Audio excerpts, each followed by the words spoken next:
আজকে আমার বার্থডে। এমন একটা জবের মধ্যে আছি এখন, চাইলেও কোথাও যেতে পারি না, চাইলেই কিছু করতে পারি না। আমাদের জন্য কোনো অকেশন নাই, কোনো কিছুই নাই, এমন মানে সব জায়গায় আটকে থাকতে হয়। যাই হোক, আমার বার্থডে, নতুন জামা কাপড় পরে ঘুরছি ঠিকই, কিন্তু বাইরে একটু ভালো মতো না খেলে কেমন না ব্যাপারটা। তাই ভাবলাম বাইরে যেহেতু যেতে পারিনি, তাহলে আমি বাসায় টুকটাক কিছু তৈরি করি। তার জন্য আমি গরুর মাংস ভুনা আর খিচুড়ি ভুনা করব। যেহেতু বাইরে যেতে পারিনি, তাই বলে কি ভালো মন্দ কিছু খাবো না?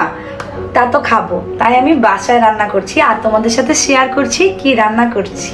আমি গরুর মাংস রান্না করার জন্য প্রসেসিং করা শুরু করে দিয়েছি। আপনারা আমার থেকেও অনেক ভালো রান্না করতে পারেন গরুর মাংস। এর জন্য আমি কিভাবে কি রান্না করলাম আমি সেটা নাই বলি। গরুর মাংস ভুনা বলবো নাকি কালো ভুনা বলবো আমি সেটা জানি না, কিন্তু আমি খুব ঝাল ঝাল করে গরুর মাংস রান্নাটা করেছিলাম।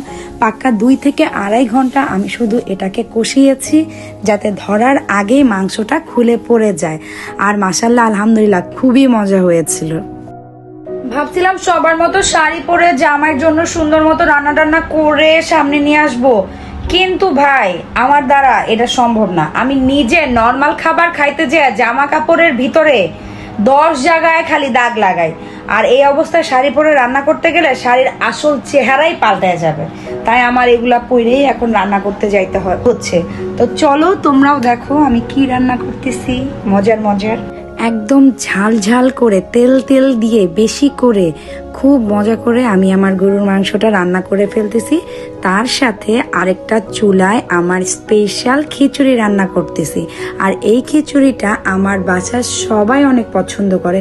বাসার সবাই পছন্দ করুক আর না করুক, আমার জামাই এই খিচুড়িটা খাওয়ার জন্য অপেক্ষায় থাকে যে আমি কখন রান্না করব।